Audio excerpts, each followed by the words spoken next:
It's a big world out there, and sometimes it seems like it's breaking. I'm talking to the people who are trying to fix it. This week, the man the right left behind. That polarization existed everywhere to one extent or another, but was far more intense in Alberta. Alberta Premier Jason Kenney. I'm Paul Wells. Welcome to The Paul Wells Show.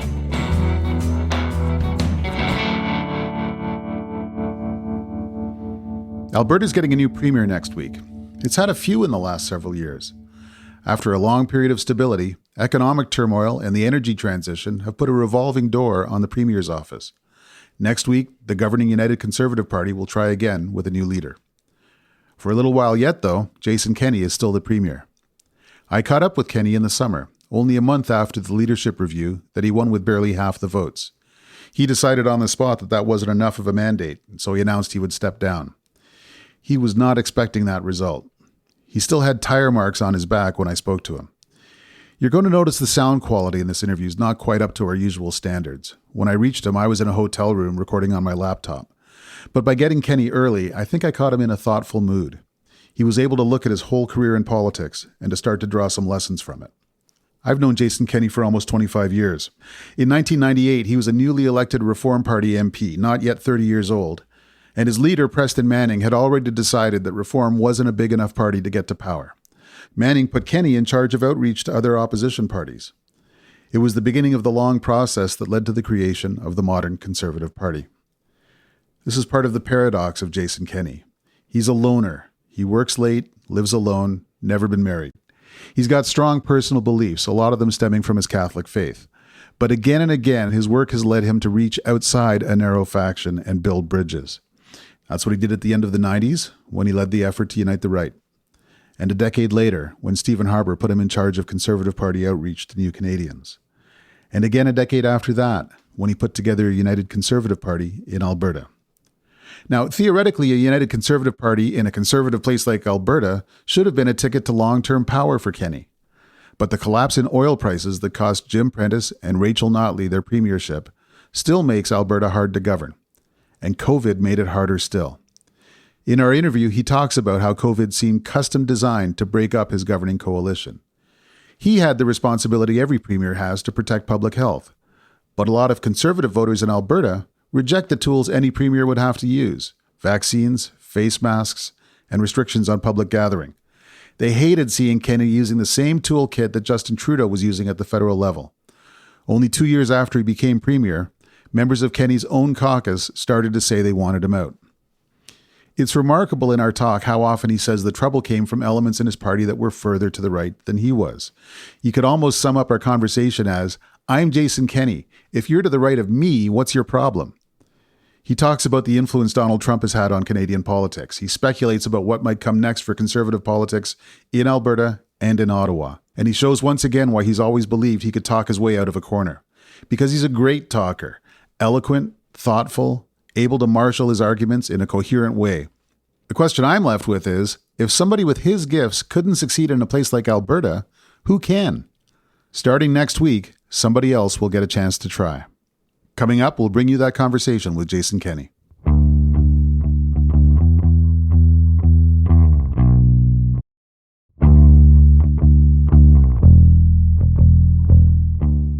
Jason Kenney, thanks for joining us.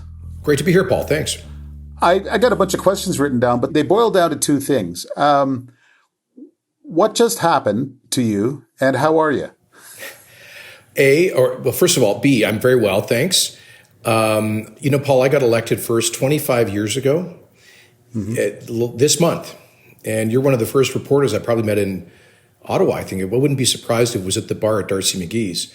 25 years is a long time. In the criminal justice system, it's considered a life sentence. And I think the Supreme Court actually just said it's cruel and unusual punishment. So to be totally transparent, when the Harper government lost in 2015, I was exhausted, totally enervated, and more was seriously considering cashing it in and going and doing something different. And then in the spring of 2016, I started to observe the whole situation unfolding in Alberta. From my perspective, significant damage being done to the province under the NDP government. and a divided conservative movement, and thought somebody had to step in with a plan to fix that and create a reunited conservative front. And I spent 3 years working on that successfully, leading to the 2019 election. So I kind of, in a way, stumbled into an extension of my political vocation that I wasn't really expecting. And I'd never anticipated to be in this job for a long time. I was expecting, frankly, planning on resigning about 2 years from now. I'd hoped that we could reconstitute after the difficult division in my party through COVID, and then hopefully win the next election, complete some of the more major policy files that we're working on, and then leave probably in the spring, summer of 2024. So essentially, this just advances that for me, I mean, speaking personally, by 2 years. And when I was given the number, the 51.4%, I believe, number, at first I was surprised. And my second reaction was honestly one of relief on a personal level. I have obviously concern about the future of the party, the movement, the province. But on a personal level, I felt some degree of liberation from what can be a incredibly difficult and constraining vocation. So what happened? Well, we created this new movement the party came together in 2017. We won the largest ever election with first time ever, over 1 million votes in April of 2019. Hit the ground running with a very ambitious policy agenda. We recklessly ran on 375 platform commitments against an unpopular government that we probably could have defeated with virtually no platform. But we did it because I just observed that some really fundamental change was needed in the province to get the province in particular, its economy back on track. Hit the ground running, I think firing on all cylinders with a strong cabinet, and we were cooking with gas. Then we hit the triple whammy of COVID, biggest public health crisis in a century, biggest global economic collapse since the 30s, but also unique within Canada, total collapse of our largest industry, with oil prices going from $65 to minus $40 in the space of a few weeks. We couldn't sell bonds for nearly 2 months. We were looking, if that carried on, at bankruptcy as a province and a total economic meltdown. So that, there were massive challenges there, while we were still struggling to recover from the 5 years of economic stagnation and decline. And then COVID, the public health side of it, was like a buzzsaw right through our political coalition. We had, I'm generalizing here, but for the 2 intense years of COVID, we had, I would say the majority of Albertans, or certainly a plurality, typically in the cities, thought that our government was too reluctant to bring in public health restrictions and too eager to lift them. But a significant minority, primarily in rural Alberta, people more on the right, felt that we were far too eager to bring in restrictions and too reluctant to lift them. Now that polarization existed everywhere to one extent or another, but was far more intense in Alberta. And then you have this kind of existential argument over the role of government in society, a government that is, let's be honest, circumscribing people's liberties, doing things that are unprecedented, at least since the Spanish flu, to interrupt social and economic life. And then, on top of all of that, come the vaccines. Now, I never imagined the vaccines would be a point of broad contention, but it turned out that we have like elsewhere, but I think here in Alberta, a larger faction that are somewhere between vaccine skeptical and militantly anti-vax. And that cohort, motivated in part by anger over public health restrictions. I mean, there was a alt-right media outlet that put up billboards around the province saying Jason Kenney arrested more pastors than communist China, because I think 3 individuals out of 10,000 clergy violated court orders around COVID restrictions. That kind of stuff was pretty powerful. And a constituency of people who have found themselves on social media, who are informed by alt-right media platforms, wanted revenge and want control of the government. half the people voting in the UCP leadership review had never before been members of the UCP, the PC party, or the Wildrose party. So completely new people, about 2/3 from rural Alberta. And look, Paul, I'm not suggesting that people, there were absolutely folks with, I'm sure, legitimate grievances who didn't like my style or me personally, or perhaps some policy initiatives unrelated to COVID. And I own that. I'm not trying to diminish that at all. But I had a party AGM in November of last year, so like 9 months ago, which was 1,700 delegates of your typical core party activists. And every resolution that I supported passed. My slate for the board was elected 5-1. I got 12 standing ovations at my keynote address. And it felt like a party where basically something like 80% of the ordinary regular members were supportive. But that was not reflective of the population that voted in the review. So I'm not bemoaning that. Hey, the new members, I think, significantly motivated by anger over COVID and anti-vaccine sentiment, they're citizens. They have every right to join. It's an open process. Bully to them. They got their desired outcome. And I have to be self-critical and take responsibility for the fact that I didn't do enough to, in my perspective, bring out the broader mainstream.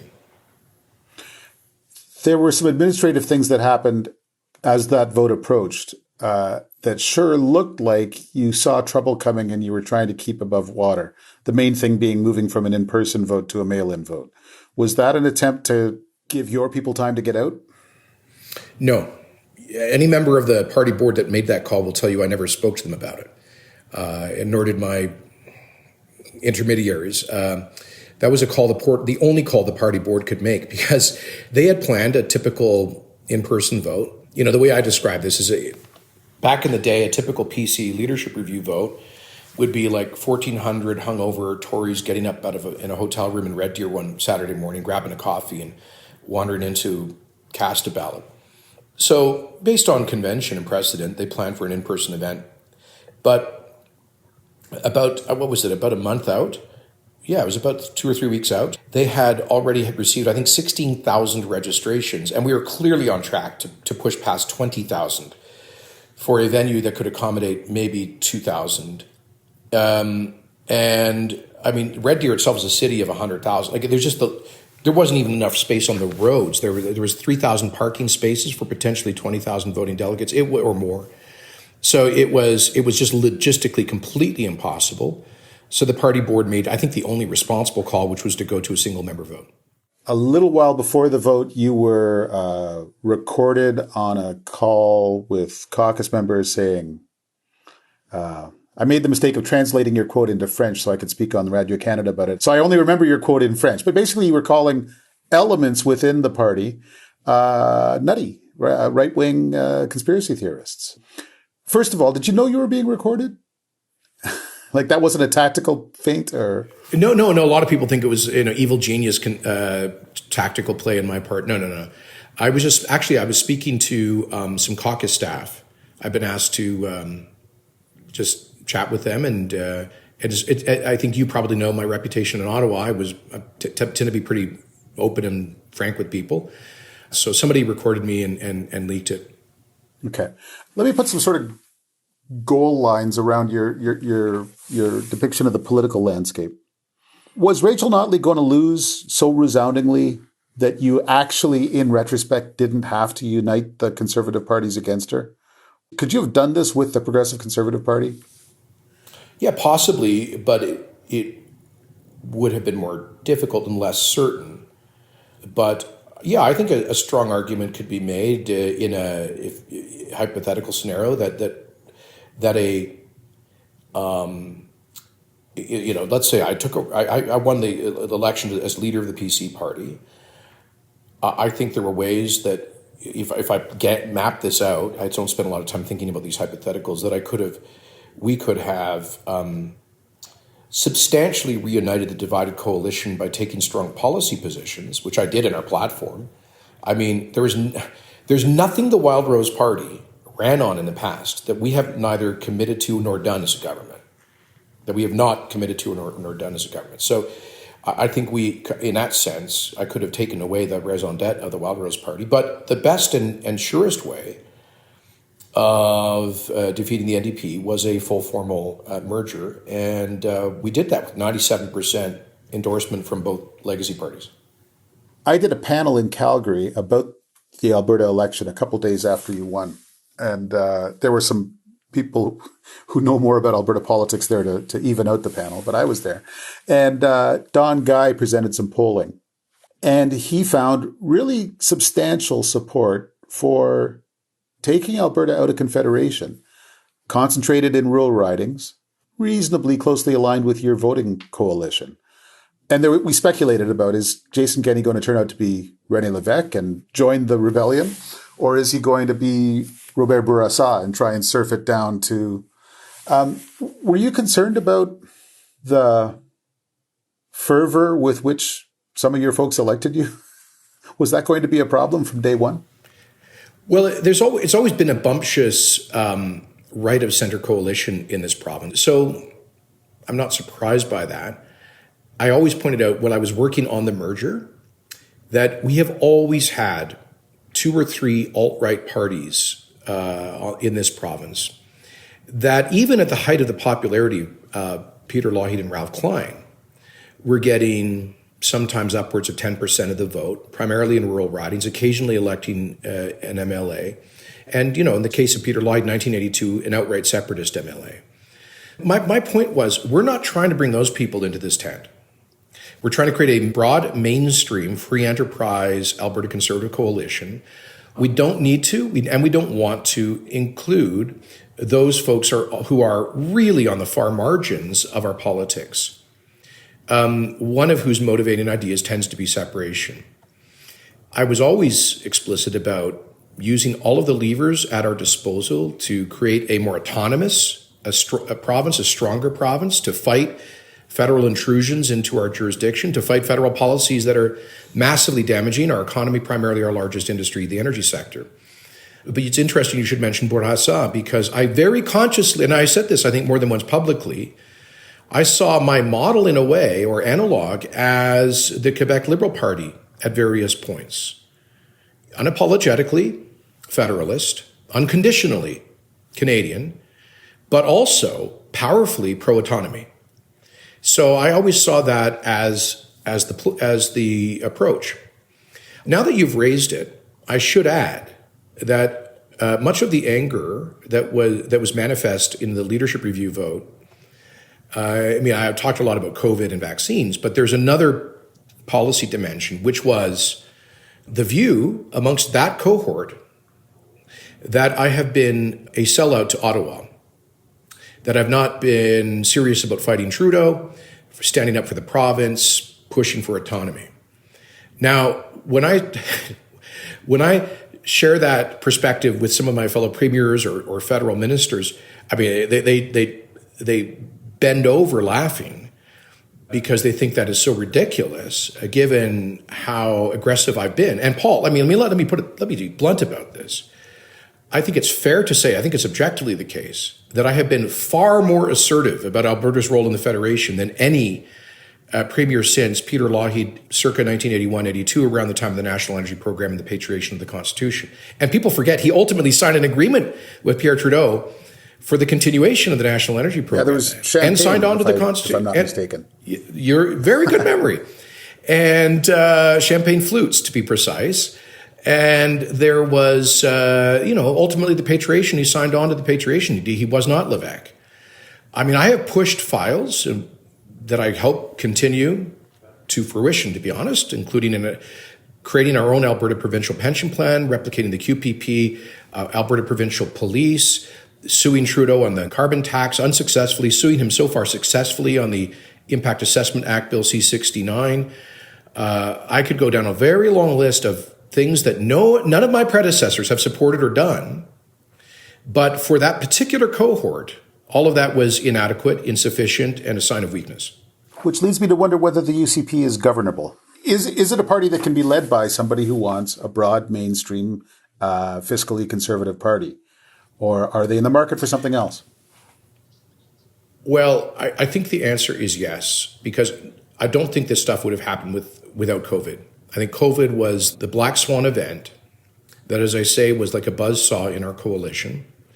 And I think without that, there would have been some chirping and marginal criticism that we weren't being tough enough on Ottawa. But broadly, Paul, when I go through our huge policy agenda that we've delivered on, there are precious few members of the Conservative coalition in this province, even folks further out on the right, that could object to it. And we're seeing the fruits of this. Like, we're leading Canada in economic growth by far. We're back. Our mojo is back. People are moving back to Alberta. Huge net population growth, fantastic diversification, school things that matter to Conservatives. Get them out of bed in the morning. Expanding Alberta's already robust tradition of school choice. Tough on crime reforms. The things we've done to create a more autonomous province. A chief firearms officer, an Alberta Provincial Parole Board pursuing police and pensions. We've delivered substantially or completely on 90% of our platform commitments. There's virtually no contention on those things in our coalition. So I think absent COVID, people would be, and in fact, Paul, what I find when I go around just anecdotally is ordinary people come up to me and say, well, you got a bum rap. COVID was impossible. You only had bad choices, and you guys have done a good job. So I think that the mainstream is there. But we had a leadership process where people who I would characterize as not being in the mainstream were able to have a very big say. We'll come back to my conversation with Jason Kenney in a minute. It takes a lot of people to make a show like this, and I am so grateful to all of our partners for helping us do it. The University of Toronto's Munk School of Global Affairs and Public Policy, the National Arts Centre, our founding sponsor, TELUS, and our title sponsor, Compass Rose, and our publishing partners, the Toronto Star and iPolitics.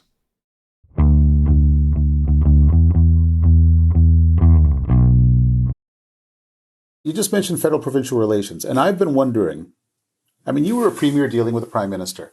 What was that like? You were dealing with a premier dealing with a prime minister you had publicly ridiculed, and I don't know whether that tainted the thing.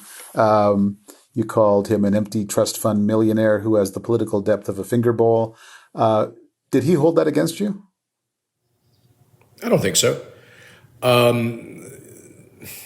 Lord knows Justin Trudeau's taken more than his share of shots at me and at Alberta.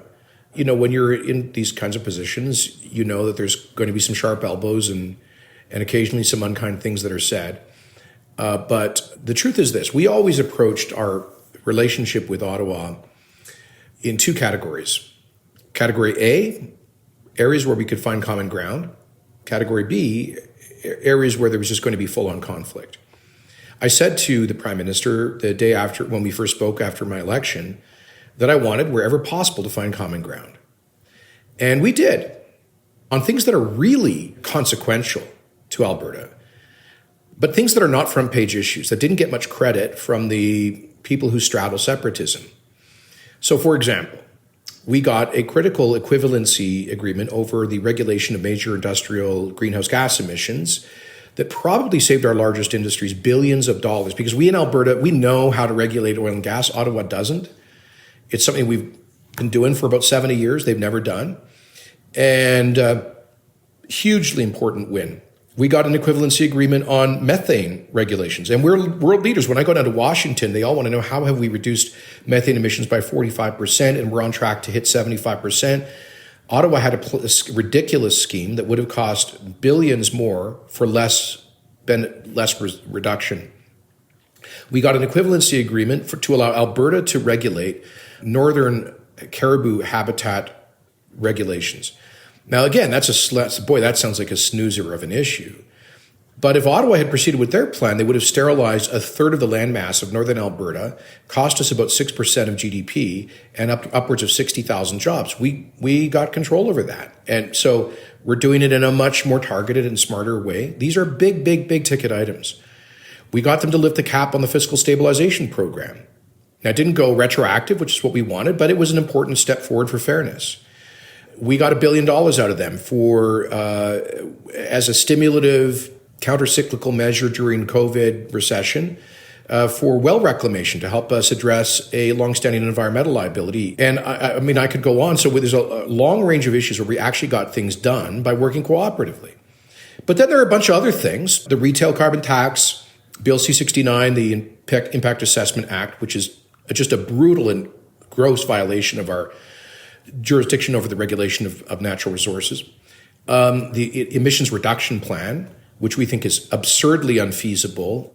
But where we can, we find common ground. And I kind of think that's how it's supposed to work in the Federation. I do also want to ask you about another federal figure, which is Chrystia Freeland, who was put to the post of intergovernmental minister after the 2019 campaign. And I'm just curious, what was it like working with Chrystia Freeland in that capacity? Very good. She was appointed to that right after the 2019 election. And if you had heard or seen public opinion data about an increase in support for separation in the spring of 2019, well, it kind of went off the charts in the fall of that year because of the re-election of the Trudeau government itself, A, but B, because of the way he ran that campaign. And he started to play a very explicitly anti-Alberta message, primarily in French and in Quebec, but guess what? That does filter out here. And it was, attacking les grands pétrolières albertains and all that stuff, sounding like he was from the Bloc Québécois. And so that resonated very deeply here. And notional support for separation started to take off. And so I think that's one of the reasons the Prime Minister appointed Chrystia, who, while being a downtown Toronto MP, originally comes from Alberta, from northern Alberta. And so to her credit, she got on a plane immediately, came down and sat down with me for several hours, and we had, as they say, a frank and full exchange. And I can say that on a bunch of issues, she was helpful in taking us seriously, for starters, understanding the predicament that Albertans were in our economy, the huge displacement of people from the energy sector, the human social consequences of that. By the way, I think I would say other premiers would agree that she was very constructive in her respectful approach to the provinces. In part with her help, we started to make some progress on the fiscal stabilization program. And as I say, as we got into COVID, things like the well reclamation program. But she wasn't in that position for a long time. But it was I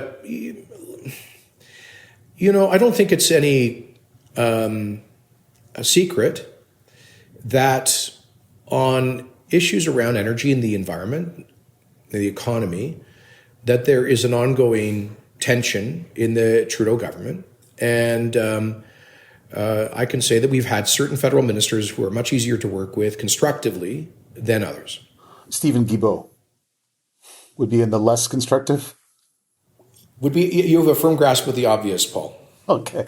Let me push that grasp of the obvious. You talk about the decisions that you had to make after the 2015 federal election. Another big thing that happened after the 2015 Canadian federal election was that Donald Trump got elected president. I've always thought one of the great shows that I didn't get to see was Stephen Harper trying to run a federal conservative government while Donald Trump was president. I think that would have been a hard puck to handle. How much do you think Donald Trump's election changed Canadian politics? I actually think a fair bit.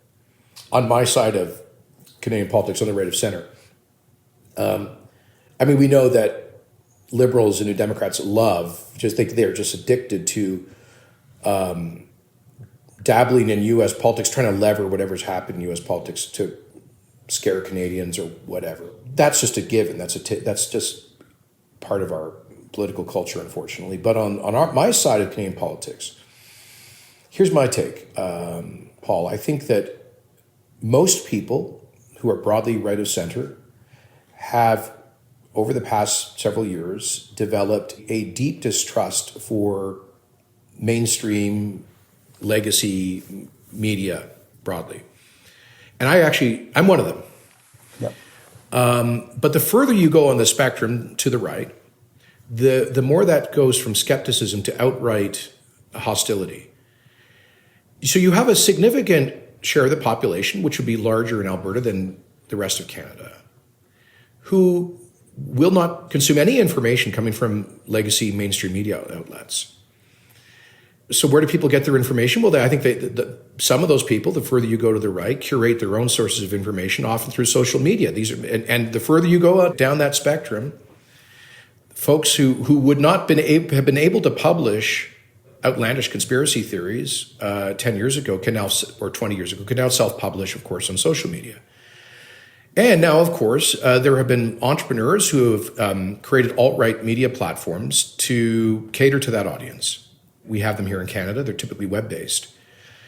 And so now you have a cohort of people, almost all of whose political information comes from like their own curated social media or alt-right media sources.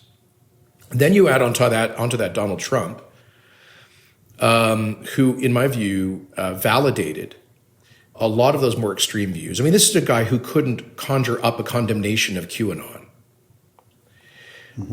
To his credit, he defended vaccines infrequently, but he did.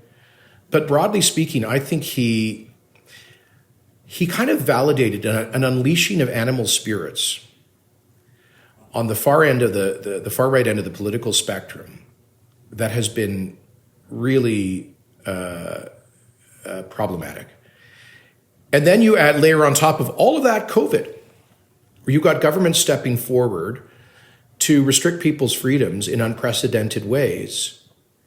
And you know, if you're inhabiting those silos of information, I mean, I remember I was doing an interview with one of the more mainstream alternative right platforms here, because I try to speak to people where they are.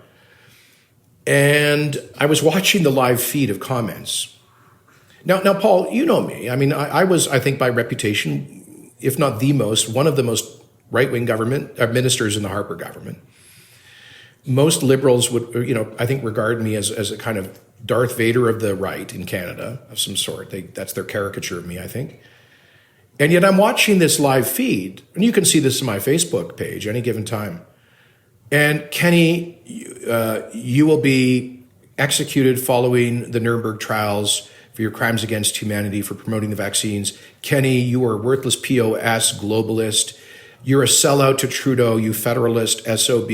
Hundreds and hundreds and hundreds and hundreds of these comments. Yeah. And I'm thinking to myself, so one of the founders of the Canadian Taxpayers Federation, who has been attacked relentlessly by the left for being one of the few public social conservatives in Canadian politics, who, I mean, on just about every possible issue that matters to conservatives, has 25 or 30 years of a pedigree. And yet for that cohort, what I would call a kind of Trumpian cohort, I am a globalist stooge who, is a waste of skin. And the depth of that hostility I found astonishing. And I think so much of that coarseness is an indirect effect of Trumpism. When you see federal conservative leadership candidates lining up to swear that they would never show up at Klaus Schwab's World Economic Forum and lining up to welcome the truckers' convoy protesters on Parliament Hill, do you worry that they're flirting a little too openly with those currents? Well, I would, let me just say, on the WEF and Klaus Schwab, I never would go to that, not because I believe they're part of some globalist conspiracy to inject people with a lethal vaccine to depopulate the world and pick your conspiracy, but because I just think I've just always found Davos man slightly ridiculous, this gross act of hypocrisy by neoliberal corporate elites who fly their corporate jets to this little village and virtue signal. I've always found that distasteful. But I also find this notion that Davos represents the new Illuminati, right? This globalist elite seeking to control the world through nefarious means. I'm obviously that's kooky. And on the trucker convoy, my position was, I think, nuanced. I was criticized for that. I said I agree with a lot of what these people apparently are protesting. I think the trucker vax mandate is dumb and pointless and not supported by the science. And I totally understand the deep frustration of many people with COVID-era restrictions and so forth. So I sympathized with a lot of the, at least I think what I think motivated some of the participants there. But I also explicitly condemned expressions of extremism and the ongoing violation of the rule of law. And I saw Michael Chong give a speech that pretty much said that in Parliament. I don't think that holding those two simultaneous ideas in your head, I don't think it's very difficult. Conservatives believe in the rule of law. We also sympathize with people who are eager to protect their freedoms, but that doesn't justify shutting down our capital or blocking our borders. I don't see why that would be a difficult position to articulate. Pierre Poilievre has a private member's bill now before the House of Commons that would forbid any future vaccine mandates. Could you have gotten through COVID constrained by that private member's bill?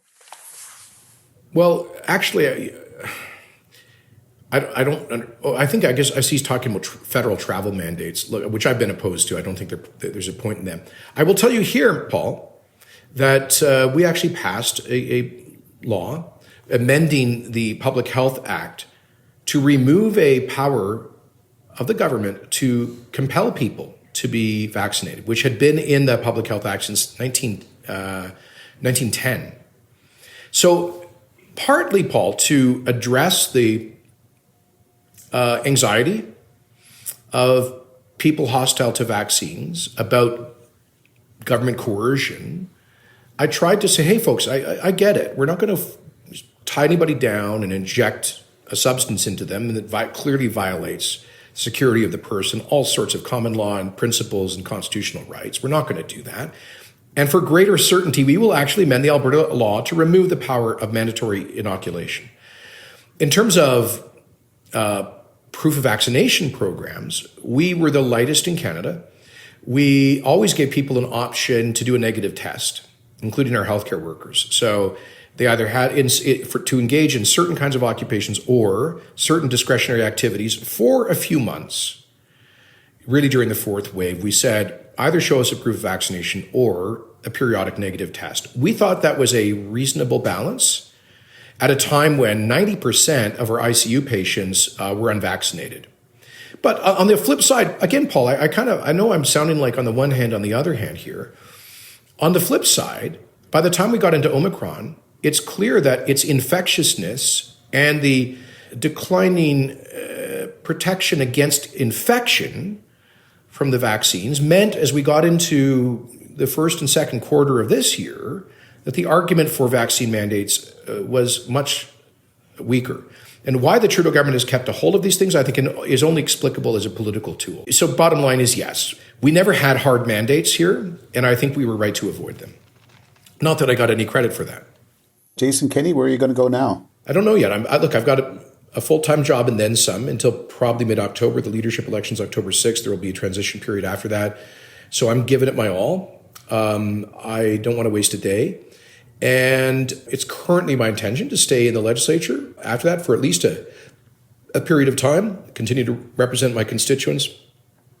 And I'm looking forward to new opportunities. I've got hundreds of unread books to get to, lots of personal projects I want to work on. And I'm sure I'll continue to speak to issues that really matter to me in the future. But I'll just close by saying, look, as I mentioned off the top, I only really expected to be in this position for a couple more years. I regret that I won't be able to completely land some more of the major big policy reforms we've been working on. But I am proud of what we've achieved. I'll be leaving this province much stronger than the province I inherited in pretty much every respect. And it's been the greatest privilege of my life to serve as premier of the best province in the best country in the world. So no regrets for me. Any chance you'll be coming back to Ottawa? I might pass through occasionally, but I do not miss Ottawa one bit. Certainly not in a professional capacity. Good enough. Jason Kenney, thanks so much for giving us your time today. Thanks, Paul.